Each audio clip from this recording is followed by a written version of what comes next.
Mais um BR-22 Romulo Souza. Eu sou Romulo Souza, mas pode me chamar de BR-22. Beleza? E como eu sempre costumo dizer, esse canal aqui que eu formei, no início não era para falar tanto de política e outros assuntos. Era para início ser um canal para falar de história, porque eu sou estudante de história, eu gosto de história. E sempre falar que outras coisas que eu também costumo dizer, que embora eu use uma bandana republicana na cabeça, eu sou monarquista, ou seja, a bandana republicana é apenas para demonstrar meu amor, meu patriotismo a esse meu querido Brasil Guaranil, mas eu sou monarquista, eu falo sempre, já 130 anos de república e nunca deu certo. Então assim, eu decidi falar de história e monarquia no mesmo vídeo, e do que nós vamos falar de Império Neo-Brasileiro. Peraí. Império Neo-Brasileiro? Como assim, Rômulo? Eu vou explicar da seguinte forma, usando a Babilônia como um bom exemplo. Eu gosto da história da Babilônia. Tem crente que não gosta por questões espirituais, essas coisas, mas esse é assunto para outro vídeo. Eu falo da Babilônia histórica, então assim. Então, antes de falar direto para o assunto, aquela mendigância sempre que eu faço, por favor, se inscreve nesse canal, aperta o sininho, comentem, compartilhe esse vídeo, você que já é inscrito, você que está vendo, você que gostou, ajuda. O YouTube tá dando rasteira na gente que é de direita, cara. Assim, eu já tenho um pouco inscrito, e o pouquinho que eu tenho, o YouTube vai lá e desinscreve. Ajuda esse canal, custa nada. Então, sem mais delongas, tá precisando de um carro aqui? Bora pro vídeo. Bem, bora pro assunto, né? Bem, como sabe, uma coisa que nós monarquistas sempre defendemos, uma coisa que nós lutamos, uma coisa que nós queremos mesmo, é que o Brasil volte a ser um império. Mas aí tem muita gente que acha, pô, cara, mas como assim?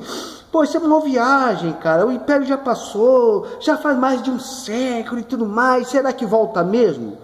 Velho, tá certo que já passou 130 anos desde aquele fatídico golpe da República, mas nada é impossível para aqueles que creem. E um bom exemplo disso é a Babilônia. Cara, eu gosto da Babilônia. Eu tô reassistindo aquela novela O Rico e o Lázaro. Cara, se tem dois, embora o personagem principal fosse dois, se tem fosse outro, o Zaque, o Asher, se tem dois personagens lá que roubam a cena, é o profeta Daniel e o Nabucodonosor. Um Nabucão na galera, rapaz, eles roubam a cena, velho. E assim, cara, e o interessante do Império Babilônico é o seguinte, não foi, na época de Nabucodonosor II, não foi a primeira vez que o Babilônia se tornava um império.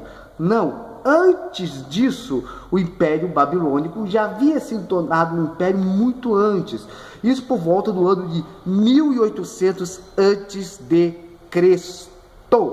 Os reis da Babilônia se juntaram, unificaram em um grande império, e o que eu posso destacar perfeitamente desse período foi um sujeito muito bacana, muito legal, chamado Hammurabi, velho. Sim, Hammurabi. Esse cara, a gente pode tirar o chapéu para ele, cara. Por quê?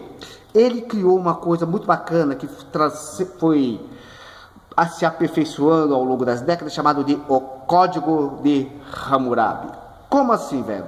Cara, nós sabemos que uma sociedade ela precisa de leis para poder assim, se basear, para poder se fixar. Cara, uma sociedade sem leis, uma sociedade que cada um faz o que der da cabeça, só cria caos, confusão, crimes e tudo mais, cara. A gente vê aqui, por exemplo, aqui no Brasil a gente reclama que as nossas leis não são cumpridas. Sim, é verdade, nós reclamamos sempre disso, né? Nós temos leis que até nós não conhecemos, mas o problema é na hora de aplicar essa lei. E nós tendo leis aqui no Brasil, o Brasil muitas vezes já é uma bagunça, uma Nárnia. Imagine como seria se não tivesse lei nenhuma. Aqui, rapaz, seria um inferno na terra, velho. Mas graças a Deus, nós ainda temos pessoas, como certos ministros, Sérgio Moro, que lutam para que a lei seja cumprida. Mas, aí eu te pergunto, mas como é que seria isso se não tivesse leis? Bom, no passado, cada rei criava a sua própria lei. Ou seja, chegava um rei, aí via lá e, ó, vai ser assim, a partir de agora os homens terão que andar desse jeito, fazer assim. Mas quando morria, chegava um outro rei e decretava uma outra constituição, e muitas vezes derrubava as leis anteriores. É típico aqui no Brasil, né? Chega um governo, cria umas leis e tal, depois chega outro governo, derruba as leis anteriores e tudo mais. Por essa razão que nós temos que já ir pensando nas próximas eleições, tá, gente? Tem que pensar quem é que vai ficar depois do Bolsonaro. O PT não pode voltar. Então, assim, o que o Hammurabi fez? Ele criou um código esse que deveria ser perpetuado. Ou seja, depois dele, nenhum outro rei poderia vir e derrubar os decretos anteriores, né? Só para você ver, isso foi um grande avanço para a humanidade. Só para você ver como é que era o código de Hammurabi, o código era até severo para aquela época. Olha só. Olha só, vou até tirar o óculos aqui porque está meio escuro, né? Eu tenho uma mania em gravar com óculos, então não era. A lei do Italião criava um olho por olho, dente por dente. Isso também é bíblico, está na Bíblia, né? Olha aqui, ó. Olha só ou seja, do olho, dente por dente, isso impedia que as pessoas quisessem matar umas às outras. Ah, você me matou, você fez isso comigo? Pode ter certeza. Eu vou lá, vai ter troco, né? Mas olha só uma lei aqui do Hammurabi. Se alguém penetrar numa casa por arrombamento, deve morrer, e seu corpo deve ser enterrado no próprio local do arrombamento. Se alguém enganar, ou seja, propriedade privada, se alguém enganar a outrem, difamando esta pessoa, e este outrem não puder provar, então aquele que enganou deverá ser condenado à morte. Ou seja, olha a lei contra as fake news aí, né? Se uma pessoa roubar a propriedade de um templo ou corte, ele será condenado à morte, e também aquele que recebeu o produto do roubo deverá ser igualmente condenado à morte. Leis civis. Ou seja, ele criou regras para uma sociedade que muitas vezes, sim, era levado à morte. Sim, muitos estão contra as penas de morte, mas uma coisa você tem que dar o braço a torcer. Quando tem uma pena de morte, eu sou a favor da pena de morte. O bandido, o assassino, o invasor, o Boulos, ele já tem algo a pensar, falar, rapaz, vou ter consequências, não é? É o que está acontecendo com esse governo Bolsonaro agora, né, cara? Então, está enrijecendo as leis, os sem terra até pararam de invadir. O povo está tão triste, cara. Ou seja, e a criminalidade do Brasil diminuiu mais de 26%. Isso a mídia não fala. Ou seja, o importante de se cumprir as leis é justamente isso. E Hammurabi começou a formar essa Constituição. Só que aí é lógico que depois o Império caiu.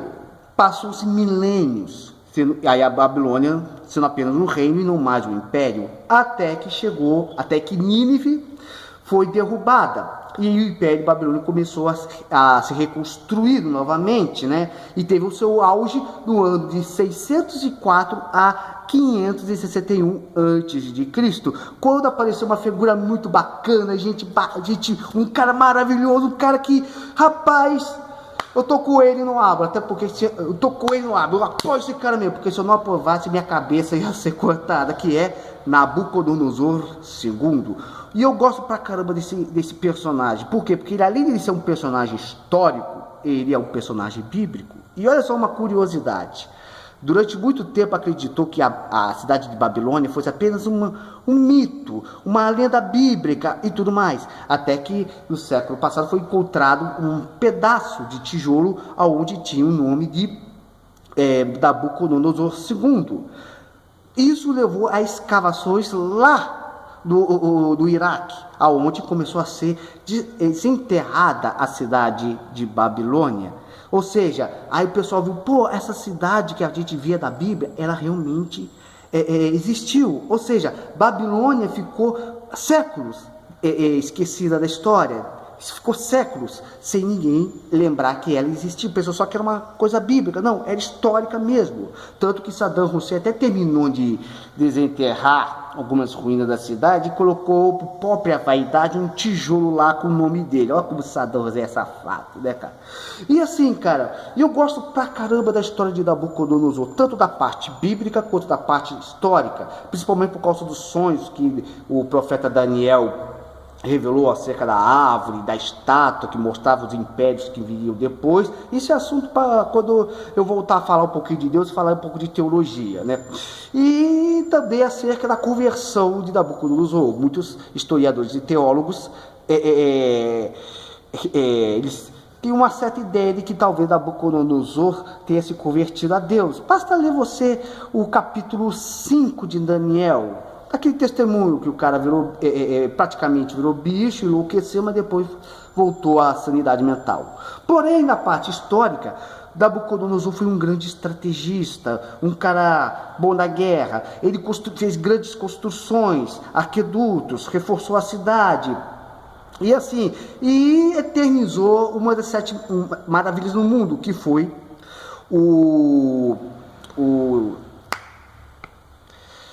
Cara, é ruim que eu não foge as coisas na cabeça, eu faço as coisas sem texto, é isso que dá, cara. Entendeu? Os jardins suspensos da Babilônia, que ele fez em homenagem à sua esposa Amix, né?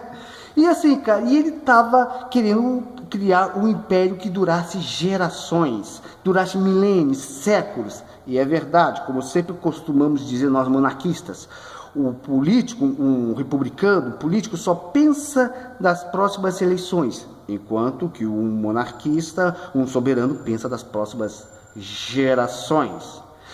Nabucodonosor foi um grande cara, velho. Eu deveria fazer um vídeo só falando do sujeito. Eu quero falar de história. Cara, ele tem que tirar o chapéu pra ele. Eu gosto dele, velho. Infelizmente, depois da sua morte, seu filho Evil-Merodach reinou por 2 anos, mas foi traído por Nebuzaradan, que deu um golpe, que o deu, segundo os petistas, um golpe, assumiu sob o nome de Neriglishar, morreu, assumiu lá o filho dele, qual o nome do filho? Me fugiu o nome do filho de Neriglishar, né? Alashmaduk? Não, acho que é Alashmaduk, depois eu vejo isso. Mas foi derrubado por um golpe pela classe sacerdotal, e que assumiu foi Nabonido, que era um genro do Nabucodonosor, casado lá com Nictócris. Ou seja, aquela família real que você vê lá na novela O Rico e o Lázaro, realmente existiram, né? Mas Nabonido deixou seu filho Belsazar reinando, enquanto que ele se retirou, talvez para estudos, segundo alguns historiadores. Só que aí aconteceu aquela passagem da parede, né? Quem já leu o capítulo, acho que é o capítulo 5 de Daniel que mostra isso. O capítulo 4 fala lá da loucura de Nabucodonosor, e no capítulo 5 já mostra o banquete de Belsazar, onde ele, depois que zombar de Deus com os utensílios, e apareceu uma escrita da parede, onde o profeta Daniel acabou interpretando, né? E ele prometeu que ia levar Daniel a terceiro do seu reino, se interpretasse o sonho, né? O terceiro do reino, como assim? Primeiro seria Nabonido, depois Belsazar, e depois Beltesazar, que seria o Daniel. Beltesazar é o nome babilônico de Daniel. E Daniel interpretou o sonho, a escrita. Tekel mene parsim, seu reino fosse pesado e tido como sem valor, passou de você e dado aos medos persas. Naquela mesma noite, o Império Babilônico caiu da mão de Ciro II, Ciro o Grande, e começou o Império Medo-Persa. E vale a pena falar de histórias, porque esse negócio é muito bacana, velho. Ou seja, eu comecei falando de império, de monarquia brasileira, e agora eu tô falando de história do Império da Babilônia. Isso é muito bacana, velho. Isso é muito bacana. Bem, mas assim, o vídeo já está longo, então vamos direto à conclusão.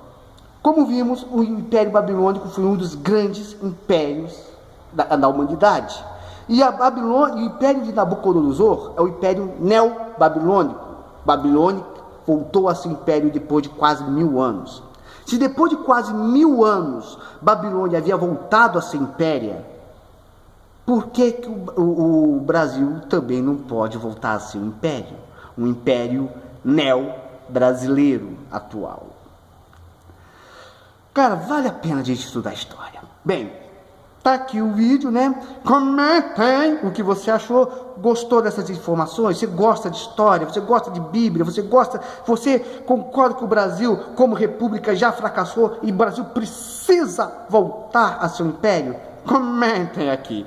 Muito obrigado se você me acompanhou até aqui. Compartilhe esse vídeo, ajuda o canal a crescer. Você que já é meu inscrito, compartilha, por favor. Se inscreva, ajuda. A gente só quer passar conhecimento e cultura para as pessoas. Muito obrigado. Esse vídeo já está longo. Fique na paz. Que Deus esteja te abençoando nesse dia de hoje. Até. Tchau. E fui.